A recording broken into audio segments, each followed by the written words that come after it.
여러분 안녕하십니까. 2026년 7월 23일자 이스라엘 투데이 시작합니다. 지난 한 주간 동안 이스라엘과 이스라엘을 둘러싼 중동 여러 나라의 소식들 이유진 PD와 함께 자세히 알아보도록 하겠습니다. 어서 오십시오. 네. 자, 지난 7월 7일 미국이 오늘까지 단 12일 동안 단 하루도 쉬지 않고 계속해서 공습하고 있어요. 지금까지 주로 이란의 어디를 공격하고 있습니까? 네, 지금까지는 이란 남부, 그중에서도 호르무즈 해협과 맞닿아 있는 해안 지역에 공격이 집중이 됐었습니다. 미국은 공습 첫 이틀에만 이제 이란군 표적 약 170곳을 공격을 했고요. 그리고 9일부터 11일까지 4월 동안에 300곳 이상을 공격했다고 합니다. 그리고 초기에는 해안 레이더나 방공 시설, 그리고 대함 미사일 시설 등 이런 해군 전력에 집중적으로 이제 포격을 했었고요. 이후에는 작전 지휘소와 통신망, 그리고 미사일 드론 저장고나 이런 여러 가지 군수 물류 시설까지도 공격 범위를 넓혀 왔습니다. 그리고 미국은 22일 밤에도 공습을 이어갔는데요. 이란 측 보도에 따르면 이번에는 남서부 아흐바즈와 안디 메슈크 이런 또 서부 지역과 그리고 부쉐르 일대에서도 공격과 폭발이 보고됐다고 합니다. 지금까지 공격한 표적에는 하나의 공통점이 있는데요. 대부분 이란이 호르무즈 해협에서 상선이나 혹은 이런 미군을 위협할 때 사용하던 군사시설이었다라는 겁니다. 미 중부사령부 센트콤도 이번 작전의 목적에 대해서 호르무즈 해협에서 상선을 위협하는 이 이란의 능력을 계속해서 약화하는 데 있다, 이렇게 설명하고 있습니다. 다만 최근 트럼프 대통령이 이란이 호르무즈 해협에서 상선을 한 척 한 척 공격을 할 때마다 테헤란 인근을 포함해서 이란 내부의 이런 교량이나 발전소를 파괴하겠다, 이렇게 경고를 한 바 있는데요. 이 경고가 실행이 된다라고 하면 앞으로 표적이 이제 국가 기반 시설이나 이란의 핵시설로 이제 확대될 수 있다라는 겁니다. 그에 따라서 이란의 반격도 만만치가 않아요. 네, 맞습니다. 이란은 계속해서 이 중동에 있는 미군 기지들을 향해서 미사일과 그리고 드론 공격을 지금 감행하고 있는데요. 최근 공격은 쿠웨이트나 바레인, 요르단에 집중이 되어 있었습니다. 카타르나 오만에 있는 미군 관련 시설도 공격 대상에 포함이 됐고요. 전쟁 초기에는 사실 UAE나 이런 사우디아라비아 쪽에 많은 공격이 있었는데 이번에는 쿠웨이트나 바레인, 요르단 이 세 곳이 이제 주요 표적이 된 그런 상황입니다. 그리고 현재 이란은 단순히 미군 병력만 노리고 있는 상황이 아니라 미군이 작전을 지휘하는 곳이나 병력과 장비를 공급하는 곳, 그리고 그 기지를 받아준 국가의 기반 시설까지도 지금 확대해서 함께 압박하고 있는 상황입니다. 그중에서도 특히 이 쿠웨이트가 굉장히 집중적으로 공격당하고 있는 것 같아요. 네, 맞습니다. 쿠웨이트는 이번에 이란이 공격하는 주요 표적 중 하나인데요.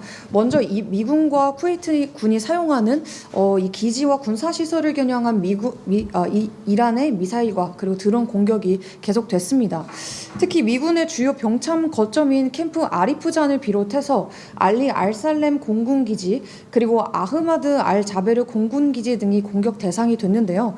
먼저 캠프 아리프잔 같은 경우에는 지난 3월에도 이란의 공격을 받아서 방호막사 일부가 파괴된 적이 있었고요. 반복되는 공격 때문에 미군 일부가 그 당시에 다른 지역으로 분산 배치됐다, 이런 보도도 나왔었습니다. 그리고 최근에도 이란이 이 캠프 아리프잔의 미군 시설과 그리고 또 다른 알리 알살렘 공군기지, 그리고 이 알 자베르 공군기지와 이런 여러 가지 미군 시설을 공격했다라고 주장을 했는데요. 그런데 최근에 이런 군사시설뿐만이 아니라 이 쿠웨이트의 발전소나 이런 담수화 시설까지도 4일 연속으로 공격을 했다라고 합니다. 실제로 화재나 설비 손상까지 발생을 하면서 일부 발전기의 가동까지 중단이 됐다라고 하는데요. 이게 심각한 이유는 이제 쿠웨이트가 식수의 약 90%를 이 해수 담수화에 의존하기 때문인데, 이 담수화 시설과 발전소가 만약에 함께 멈추게 된다라고 하면은 전기뿐만이 아니라 이 쿠웨이트의 식수 공급 까지도 이제 영향을 받게 된다라는 것이죠. 그리고 공격량도 보면은 상당합니다. 이스라엘 국가안보연구소에 따르면 2월 28일 개전 이후부터 지금 7월 19일까지만 계산이 된 게 쿠웨이트를 향해 발사된 이란의 미사일과 드론이 모두 합해서 1,318발에 이르는 것으로 추산이 됐습니다. 누적 횟수로 따지면 UAE에 이어서 걸프 지역에서는 두 번째로 많은 규모가 된다는 거죠. 미사일과 드론을 1,300발 이상이나 날렸어요. 이란이 이렇게 쿠웨이트를 집중 공격하는 이유는 뭡니까? 일단 쿠웨이트가 미군의 핵심 병참 기지입니다. 쿠웨이트에는 미 육군 중부사령부의 전방 본부가 있고요. 그리고 캠프 아리프잔을 비롯한 대규모 기지에 이 병력 그리고 무기, 차량, 보급품 등이 모여 있습니다. 그리고 바로 여기서 이제 이라크랑 시리아를 비롯한 중동 각지의 미군 부대로 장비와 물자를 보내게 되는데요. 쉽게 말하면 쿠웨이트는 미군의 중동 육상 작전을 떠받치게 되는 거대한 보급 창고이자 환승 기지가 되는 셈인 것이죠. 그래서 이란 입장에서는 쿠웨이트를 공격을 하면 그곳에 있는 미군만 타격을 하는 게 아니라 이 주변 지역으로 이어지는 미군의 병참망까지도 흔들 수 있다라는 겁니다. 그런데 발전소와 담수화 시설까지 이번에 공격을 한 것은 또 목적이 다른 것으로 지금 보이는데요. 미군을 지원을 하면은 쿠웨이트 국민의 전기와 식수도 안전하지 않다 이렇게 이란이 압박을 주고 있는 상황인 것이죠. 결국 쿠웨이트 정부가 미국의 이 기지를 제공을 하지 못하도록 내부 불안과 반전 여론을 키우는 의도로 지금 해석이 되고 있습니다. 그런데 쿠웨이트뿐만 아니라 지금 바레인도 공습을 많이 당하고 있어요. 바레인은 왜 공격하는 겁니까? 네, 이 쿠웨이트가 미 육군의 병참 기지라고 한다면 이 바레인 같은 경우는 미 해군 핵심 지휘본부입니다. 바레인에는 미 해군 제5함대가 있고요. 그리고 미 해군 중부사령부 본부 또한 있는데요. 이곳에서는 호르무즈 해협과 그리고 페르시아만에서 미 해군 전력을 어디에 배치를 할지를 결정을 하고 그리고 상선 호위나 호르무즈 봉쇄 작전 같은 이런 것들을 이제 지휘를 합니다. 쉽게 말해서 중동 해상 작전의 이제 컨트롤 타워라는 셈인 것이죠. 그래서 이번에도 이란 혁명 수비대는 이 바레인의 제5함대 관련 시설과 그리고 쿠웨이트의 미군 기지들을 공격해서 피해를 입혔다 이렇게 주장을 했습니다. 하지만 바레인 정부는 미사일과 드론 요격이 수차례 있었던 거는 사실이라고 이제 이야기를 했는데 이란이 주장한 이 시설 파괴나 그리고 피해 발생 이런 내용에 대해서는 확인이 되지 않았습니다. 그런데 이란이 이번에는 또 군사 시설을 넘어서 바레인에 있는 아마존 중앙 데이터 센터까지 공격을 확대를 했는데요. 이란 혁명 수비대는 순항미사일 여러 발을 사용해서 이 시설의 핵심 인프라를 파괴했다 이렇게 주장을 했는데 바레인이나 아마존 그리고 미국은 이에 대해서 공식 입장은 내놓지는 않은 상황입니다. 사실 근데 이 공격이 또 처음도 아닌데요. 사실 바레인은 이 아마존 웹서비스 시설을 지난 3월 그리고 4월에도 의도적으로 이란이 공격을 했었습니다. 또 3월 말에는 아마존과 마이크로소프트, 구글, 애플 이런 약 18곳의 미국 기술 기업들을 정당한 공격 목표로도 지목을 했었죠. 그 이유에 대해서 이란은 이들 기업이 미국 정부와 미군 군과 계약을 맺고 있고 아마존과 구글 같은 경우는 이스라엘 정부의 클라우드 서비스를 제공을 하고 있기 때문에 단순한 민간 기업이 아니다 이렇게 주장을 했었습니다. 그리고 이란의 이번 공격의 명분은 미국이 전날 이란의 기반 시설을 공격했다라는 게 이제 명분이 된 건데요. 그러니까 이란은 지금 미국이 이란의 기반 시설들을 공격을 하게 된다면 이란도 중동에 있는 미군의 군사 시설뿐만 아니라 이런 디지털이나 이런 미국의 기업들까지도 공격을 하겠다라고 지금 얘기하고 있는 겁니다. 그러니까 아마존과 마이크로소프트, 구글, 애플 이런 게 이제 바레인에 많이 있군요. 그래서 이제 공격을 당하고 있는데 쿠웨이트하고 바레인은 뭐 걸프 지역에 있어서 이렇게 그 이란으로부터 공격을 받는다고 하지만은 요르단도 지금 또 이란의 공격 대상이 되고 있어요. 네, 맞습니다. 요르단에도 미군의 중요한 항공과 그리고 방공 거점들이 있기 때문인데요. 대표적인 곳이 무아파크 살티 공군기지입니다.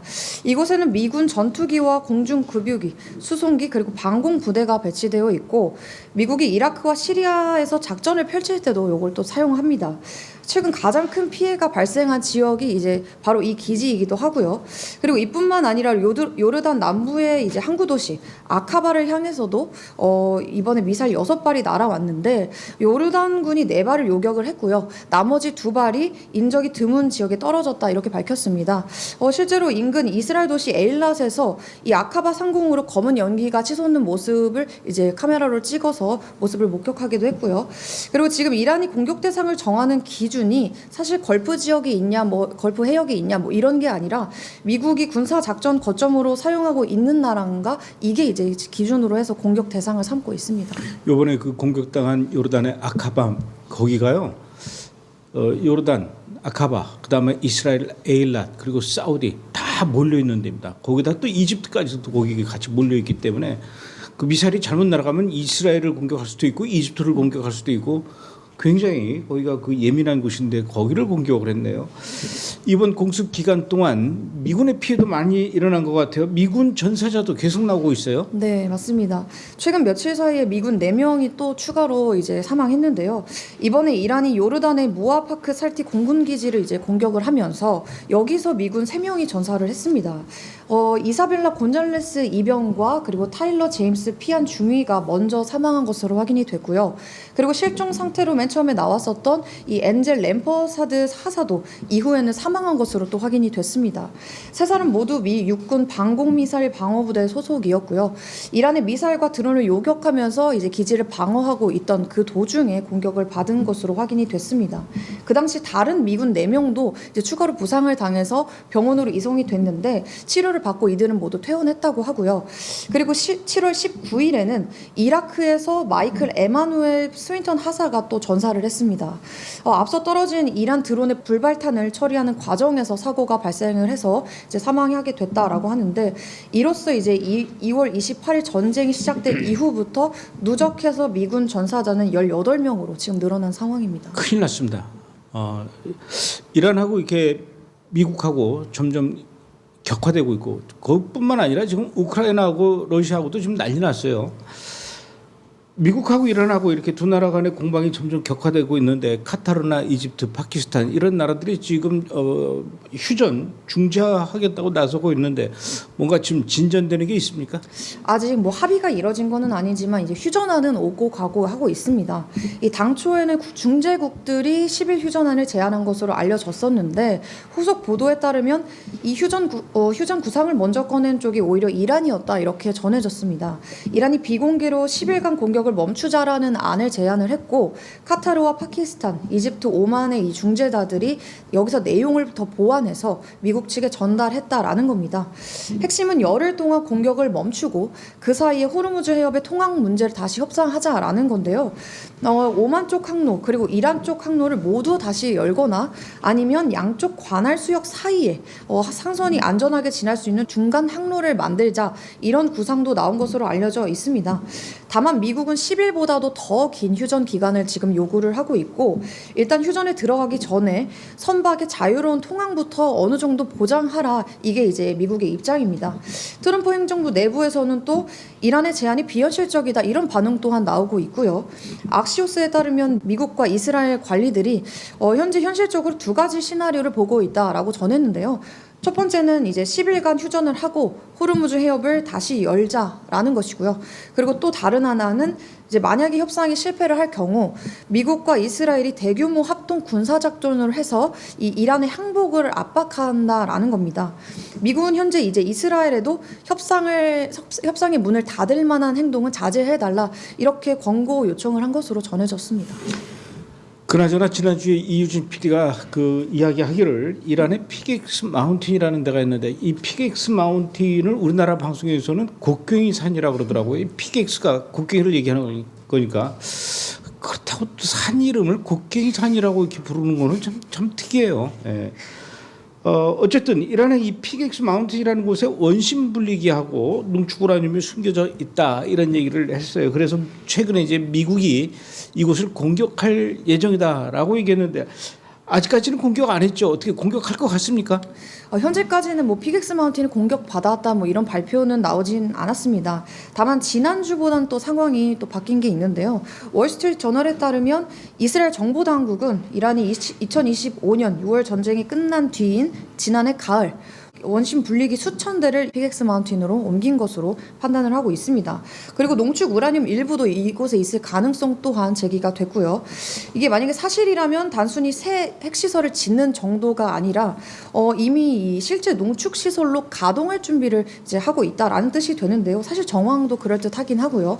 하지만 아직 전부 이게 확인된 사실은 아닙니다. 트럼프 대통령도 이 정보에 대해서 공식적으로 확인된 건 없다 이렇게 답했고요. 근데 그럼에도 불구하고 트럼프 대통령은 이번에 이 피객스 마운틴에 대해서 아마 곧 아주 강하게 우리가 공격할 거다 이렇게 공개적으로 경고를 한 바 있습니다. 이란 최고 지휘부도 이거에 대해서 핵시설을 만약에 공격을 하면 우리 핵시설을 공격하면 미국과 그리고 미국의 동맹국의 이익을 타격하겠다 이렇게 맞서기도 했고요. 이런 상황 또한 합리적인 의심을 또 품게 하기도 하죠. 그럼 왜 미국은 그동안에 이 피객스 마운틴을 건드리지 않았는가라고 하면 사실 여러 가지 뭐 이유가 있겠지만 그중에서 이 시설의 깊이나 지형 이런 여러 가지 또한 상당한 부담이 미국에게 됐을 것으로 보이는데요. 이곳은 나탄즈 인근 산 아래 최소 100m 이상 깊이에 있는 것으로 추정이 됩니다. 이마저도 안반에 지은 거다 보니까 미국의 가장 강력한 벙커버스터를 사용해서 이제 뚫는다고 하더라도 이 내부 전체를 완전히 파괴하기는 어렵다 이런 평가가 나옵니다. 물론 터널 입구나 혹은 터널 이 환기 시설들을 이제 무너뜨려서 사용을 어렵게 만들 수 있지 않느냐 이럴 수도 있지만 하지만 입구가 여러 개고 통로가 여러 개고 그리고 다시 복구를 할 수도 있다 보니까 이 내부의 원심 분리기나 핵 물질까지 이제 정확하게 제거를 하기는 사실 장담이 어렵습니다. 실제로 일전에 타격했던 그 이란의 핵시설 환기구들도 다시 복원이 됐지 않습니까? 그렇다고 지상군을 투입하자니 미군 병력 피해가 상당하기 때문에 그것 또한 어렵고요. 결국 공격 자체는 가능하긴 하지만 확실히 끝낼 방법이 마땅치 않은 표적이다라는 겁니다.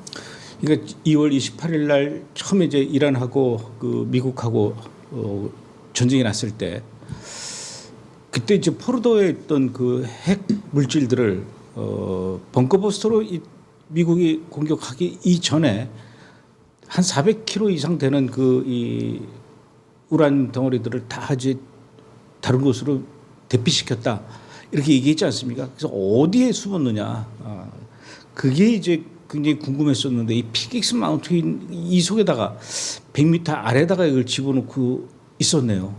이거 쉽게 안 파괴될 것 같아요. 제가 보기에는. 결국은 이거 벙커버스터로 안 되고요. 사람이 가서 해야 됩니다. 호르무즈 해협뿐만 아니라 이란이 후티 방구를 시켜서 홍해 앞바다 바브엘 만데부 여긴 참 이름이 참 어려워요. 바브엘 만데부 해협도 봉쇄하겠다고 하는데 양쪽을 다 막겠다는 거예요. 지금 상황이 어떻습니까? 아직 바벨만데브 해협이 완전히 막힌 거는 아닌데요. 그리고 후티가 이제 선언한 것도 모든 선박의 통항을 막겠다. 이게 아니라 사우디아라비아에 대한 해상 봉쇄입니다. 후티는 전 세계 해운 회사들에게 이번에 이메일을 보내서 사우디 항구에서 화물을 싣거나 화물을 내리거나 하는 그런 선박들은 공격 대상이 될 수 있다. 이렇게 경고를 했습니다. 이전에는 사실 주로 이스라엘이나 미국의 선박들을 이제 겨냥을 했었는데 이제는 사우디 항구를 이용했다라는 것만으로도 표적이 될 수 있다라는 것이죠. 실제로 사우디산 원유를 싣고 아시아로 이제 향하던 유조선 세척이 이번에 후티의 경고를 받은 뒤에 홍해로 이제 항로를 돌렸고요. 이후 후티는 이제 사우디 유조선 2척에 추가적으로 미사일과 드론 공격을 했는데 이 가운데에 엔셀리아호는 실제로 미사일에 맞아서 선박 앞부분에 불이 났고 이 부분을 이제 사우디 정부도 확인을 했다라고 해요. 다행히 근데 선원들은 무사했고 그리고 다른 한 척의 피격 여부는 확인되지는 않았다고 합니다. 이 때문에 사우디 원유를 실은 이 유조선들을 포함해서 여러 선박들이 지금 항로를 바꾸고 우회를 하고 있는데요. 다만 22일에도 27척이 바벨만데브를 통과를 했고 그리고 사우디 원유 400배럴을 실은 중국 유조선 2척도 지금 해협을 향해 운항을 하고 있습니다. 그러니까 해협이 물리적으로 봉쇄가 된 상태는 아니라는 이제 이야기인데요. 문제는 지금 사우디가 호르무즈 해협을 이란이 막고 있기 때문에 그 호르무즈 해협을 피하기 위해서 동부유전의 원유를 송유관을 통해서 홍해 연안의 얀부항으로 보내고 있다는 건데요. 근데 여기서 아시아로 가려면은 다시 바벨만데브 해협을 지나야 하거든요. 그러니까 홍해로 이렇게 해서 지나야 하는데 근데 지금 여기서 후티가 또 위협을 하고 있는 겁니다. 그러니까 이 길이 위험해지면은 수에즈 운하를 위쪽으로 거쳐서 돌아서 아프리카로 이게 가야 하는 건데 그렇게 되면은 이제 운항 이 기간과 비용이 크게 늘어나게 됩니다. 이제 후티가 해협을 군함으로 완전히 뭐 다 장악했다 이런 거는 아니지만 실제로 몇 척만 이제 피격이 되더라도 보험료가 급등하고 해운사들이 항로를 우회하게 되기 때문에 사실 경제적으로는 상당한 봉쇄 효과가 나타날 수 있게 되는 것이죠. 결국 호르무즈에서는 이란이 이렇게 막고 있고 이걸 피해 갔더니 홍해에서는 또 후티가 압박을 하면서 중동의 양대 에너지 수송로가 현재 동시에 흔들리고 있는 그런 상황입니다.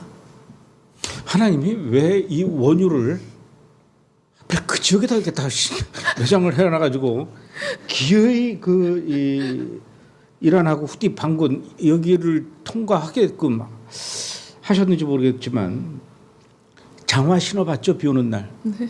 장화 속에 자갈이 하나 들어가 있으면 발이 어떨까요? 불편하죠. 불편한 게 아니라 아프죠. 예. 후티 반군이 장화 속에 들어가 있는 돌멩이 같아요. 어떻게 표현이 괜찮았습니까? 네. 자, 그래서 지금도 이렇게 호르무즈 해협과 바브엘만데브 해협까지 긴장감이 계속 높아져만 가고 있는데 이스라엘 분위기 요즘 어떻습니까?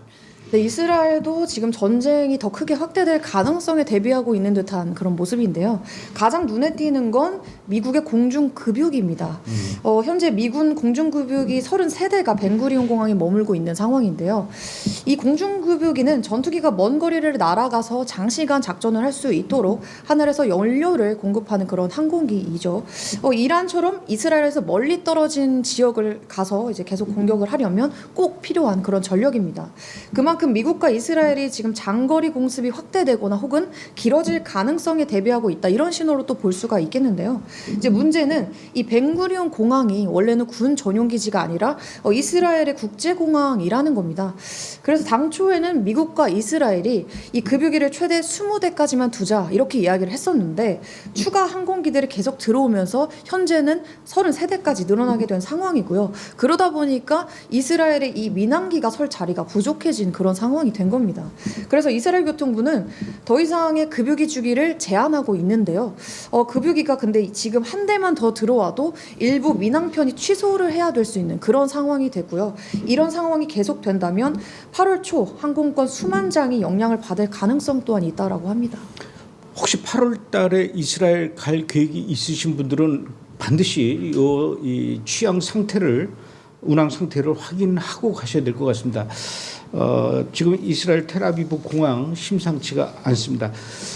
이스라엘하고 이란 전쟁 절대로 끝난 거 아닙니다. 이란하고 미국하고 전쟁도 절대로 지금 끝난 게 아니고 쉽게 빨리 해결될 거라고 생각하면 안 돼요. 아직 제가 보기에는 미국과 이란 전쟁 아직 시작도 안 한 겁니다. 이제 오프닝에 들어갔다라고 저는 보고 있어요. 계속 상황을 좀 봐야 될 것 같습니다. 그러니까 긴장을 놓치면 안 된다는 얘기죠. 이제 다 끝났나 보다. 큰일 날 소리입니다. 이스라엘 내부 상황을 좀 보죠. 이스라엘은 8월에 경선이 있고 10월에 총선이 있어요. 총선은 차기 이스라엘 정권을 집권하게 될 그 집권 정당과 내각 구성에 관한 거라는 거는 이 총선을 통해서 한다는 건 알겠는데 그 전에 8월에 있게 될 이 경선은 또 뭐를 얘기하는 겁니까? 네, 먼저 이 8월에 예정이 된 거는 네타냐후 총리가 이끄는 리쿠드당의 당내 경선입니다. 우리나라로 치면 이제 총선에 출마할 후보와 그리고 공천 순번을 이제 당원들이 정하는 그런 절차라고 하는 건데요. 이스라엘 총선은 유권자가 후보 개인보다도 정당에 투표를 합니다. 예를 들어서 리쿠드당의 총선에서 이제 30석을 얻게 되면은 리쿠드 후보 명부에 1번부터 30번까지만 이제 국회의원이 된다라는 것이죠. 그래서 경선에서 몇 표를 받고 그리고 최종 명부에서 몇 번에 배치가 되느냐 이게 굉장히 중요하게 되는 건데요. 이번 리쿠드 경선은 원래는 7월에 열릴 예정이었는데 이게 미루고 밀려서 지금 8월 18일까지로 연기가 됐습니다. 근데 지금은 이제 또 경선을 치르더라도 예전과는 방식이 또 달라질 가능성이 큰데 리쿠드 헌법위원회가 승인한 안에 따르면 네타냐후는 자신이 선택한 후보 8명을 최종 명부에 3번, 5번, 9번, 11번, 15번, 18번, 26번, 36번 이렇게 정해서 직접 넣을 수가 있습니다. 그래서 당선 가능성이 높은 앞순번이 이제 상당수가 지금 포함이 되어 있는 상황인 것이죠. 그러면 당원 투표에서 높은 표를 받은 후보도 이제 네타냐후 지정 후보들이 앞에 들어오게 되면서 세 번째로 높은 표를 받았어도 3번에 지금 지정이 된 사람이 있기 때문에 4번으로 밀려날 수 있다라는 것이죠. 그러면서 그러면서 이제 최종 후보에서 밀려나고 하는 상황이 된다라는 겁니다. 그래서 경선 득표 자체를 지금 막는 그런 수법을 쓰는 게 아니라 명부 순서를 조정해서 당선 가능성에 영향을 주는 그런 방식을 지금 네타냐후가 사용하겠다라는 건데요. 네타냐후 측이 내세우는 명분은 총선 경쟁력입니다. 이제 조직표를 가진 후보나 아니면 리쿠드 당원에게만 인기 있는 그런 인물들로 명부가 채워지게 된다면 중도 우파나 부동층의 표를 얻기가 어렵다. 그렇기 때문에 군이나 정보기관 출신 혹은 외부 영입 인사들을 넣어서 그래서 명부를 쇄신해야 한다라는 게 이제 네타냐후 측이 내세우는 겁니다. 이 반대파가 이야기하는 건 이렇게 되면 결국 네타냐후에게 충성하는 인물들로 지금 당선권에 넣고 기존 의원들을 밀어내는 거 아니냐 이렇게 반발을 하고 있는 상황이고요. 여기에 이제 전쟁이나 국내 안보 상황 때문에 만약에 또 투표가 어렵게 될 것 같다라고 판단이 된다면 경선 자체가 이제 취소될 수 있는 지금 그런 비상 계획도 승인이 된 상황입니다. 이 경우에는 아예 네타냐후가 구성한 5인 위원회가 후보 명부 전체를 정하게 되는 것이고요. 다만 지금 법원 소송이나 당내 절차를 둘러싼 다툼이 지금 아직까지도 이어지고 있기 때문에 지금 8월 17일 경선이 예정대로 열릴지 요거는 또 미지수입니다. 우리나라도 이 당대표를 뽑는 선거 때문에 이 후보들 간에 굉장히 이 과열되어 있는 그런 상황인데 뭐 이스라엘도 똑같네요. 보니까. 자, 이번에는 레바논 상황을 좀 봐야 될 것 같은데 지금 레바논과 이스라엘하고 휴전 중이죠. 그래서 이스라엘 군이 레바논에서 철수한다라고 하는데 그렇다면 이제 레바논에서 완전히 철수하는 겁니까? 그러면 이제 공백이 생길 텐데 그 공백은 어떻게 되는 겁니까? 지금 이제 완전히 지금 철수하는 것은 아닙니다. 현재 이스라엘군은 국경을 따라서 약 10km 깊이의 완충지대를 계속 통제하고 있는 상황이고요. 미국 중재로 정해진 일부 시험 지역에서만 먼저 병력을 빼기 시작했습니다. 방식은 이런데요. 이스라엘군이 헤즈볼라의 무기와 그리고 군사시설을 제거한 지역에서 빠지게 되면 레바논 정규군이 곧바로 들어가서 이스라엘의 통제권을 넘겨받게 되는 겁니다. 그러니까 이스라엘 군이 떠난 뒤에 아무도 없는 공간을 만드는 게 아니라 그곳에 군사 통제 주체를 이스라엘 군에서 레바논 군으로 그냥 바꾸게 되는 것인 거죠. 첫 번째로 통제권이 이번에 이양된 곳이 바로 남부 레바논의 자우타르 알 가르비에입니다. 이스라엘 군이 이번에 철수를 하고 그리고 레바논 군이 바로 진입을 했고요. 지금은 지뢰와 불발탄이 남아 있는지 이 레바논 군이 수색을 하고 그리고 파괴된 도로나 건물들을 점검하는 그러한 작업부터 지금 시작을 하고 있습니다. 마을의 피해가 지금 워낙에 심해서 주민들에게는 아직까지는 돌아오지 말라고 지금 당부하고 있는 상황이고요. 그 다음 단계가 또 중요한데요. 레바논 군은 이 지역에서 헤즈볼라의 무기와 그리고 군사 시설들을 찾아서 제거를 해야 하고요. 그리고 헤즈볼라 전투원들이 다시 들어와서 무장하지 못하도록 이 레바논 군이 직접적으로 통제를 해야 합니다. 이게 제대로 이루어져야지 이제 이스라엘도 다른 시범 지역에서 추가적으로 이제 철수를 하겠다라는 지금 입장인 거고요. 그런데 지금 중요한 건 헤즈볼라가 이번 합의 자체를 거부를 하면서 무장 투쟁을 계속하겠다 이렇게 밝혔습니다. 사실 과거에도 레바논 남부에서 헤즈볼라 무장 제거 이 약속이 이루어지지 않았었죠. 그래서 이스라엘도 레바논군을 믿고 한꺼번에 철수를 하는 게 아니라 이 단계적으로 지역 하나를 먼저 넘겨준 뒤에 이 실제로 헤즈볼라의 재진입과 재무장을 이 레바논군이 막을 수 있는지 이것부터 지금 시험을 하고 있는 것이죠. 결국 관건은 레바논군이 필요하다면 이 헤즈볼라와의 충돌을 할 이 위험까지를 감수를 하면서 이 지역을 계속 통제할 수 있냐라는 건데요. 아직은 첫 마을에 이제 통제권을 넘긴 그런 첫 번째 단계라서 이스라엘군의 완전 철수 이야기는 아직까지는 이른 것 같습니다. 뭐 어쨌든 그렇죠. 뭐 대책 없이 그냥 무작정 빠져나오지는 않을 거라고 생각을 하긴 했지만 네. 잘 하리라 믿고 어쨌든 이스라엘은 그동안 그 레바논 남쪽에 있는 헤즈볼라하고 계속 전쟁을 하고 있고 지금은 이제 조금씩 이제 소강 상태이긴 하지만 그만큼 이스라엘하고 레바논하고는 지금 상황이 그런데 놀라운 것은 미국에서 그 레바논으로 가는 그 항공편이 물론 예전에는 직항편이 있었어요. 그런데 1985년도인가 이때부터 거기서 이제 큰 사건이 나가지고 그때부터 이제 직항편이 없어졌는데 최근 들어서 미국에서 레바논으로 가는 이 비행기 직항편을 다시 개설하겠다, 다시 하겠다 이런 얘기가 있던데 이건 어떻게 된 겁니까? 네, 뭐 아직까지 이 미국과 레바논 오간 직항편이 실제로 운항하기 시작을 한 거는 아닙니다. 이 트럼프 대통령과 조지 파운 레바논 대통령이 이번에 백악관에서 회담을 한 다음에 미국 항공사들이 레바논에 다시 취항할 수 있도록 관련 절차를 밟아라 이렇게 트럼프 대통령이 행정부에 지시한 단계인 건데요. 이 노선이 끊긴 계기가 아까 말씀하신 1985년 트랜스월드 항공 납치 사건이었는데요. 아테네에서 로마로 향하던 이 미국 여객기가 납치가 돼서 베이루트에 강제 착륙을 해서 인질극이 17일 동안 이어진 그런 사건입니다. 그리고 이 과정에서 미 해군 잠수 요원이 살해가 됐고요. 배후로는 헤즈볼라와 연계된 무장 세력이 지목이 됐었습니다. 이후에 미국 항공사의 레바논 운항이 그래서 이제 전면 중단이 됐었던 거고요. 그런데 이번에 흥미로운 건 미국 정부의 이 레바논 여행 경보는 지금도 최고 단계인 여행 금지 단계라는 건데요. 미국인들에게는 미국 정부가 아직 레바논 가지 말아라 이렇게 이야기를 하면서 지금 41년 동안 닫혀 있었던 이 레바논 직항의 문을 또 열겠다라는 건데요. 어떻게 보면 모순인 거죠. 그래서 당장 뭐 항공 수요를 이제 하겠다라기보다는 정치적 의미가 사실 더 큰 조치로 지금 보이고 있는 겁니다. 지금 레바논 아운 정부는 헤즈볼라의 무장을 제한하고 레바논 정규군이 국가 통제권을 되찾는 그런 작업을 지금 추진을 하고 있는 상황인데요. 미국이 이 시점에 직항 허용을 꺼낸 거는 헤즈볼라가 아니라 레바논 정부와 레바논군을 정상적인 국가 파트너로 세우겠다 이런 신호로 또 해석이 됩니다. 다만 실제 운항까지는 아무래도 베이루트 공항에 대한 여러 가지 미군 당국의 보안 심사라든지 안전 인증, 뭐 운항 제한 해제 여러 가지 항공사의 취향 결정이 남아 있는 그런 상황입니다. 레바논 정부도 그래요. 그 헤즈볼라 무장 해제 그 진작부터 좀 하지 안 하고 있다가 이제 와서 레바논 정규군이 국가 통제권을 갖겠다라고 하는데 제대로 될지 잘 모르겠습니다. 더 지켜봐야 될 것 같아요.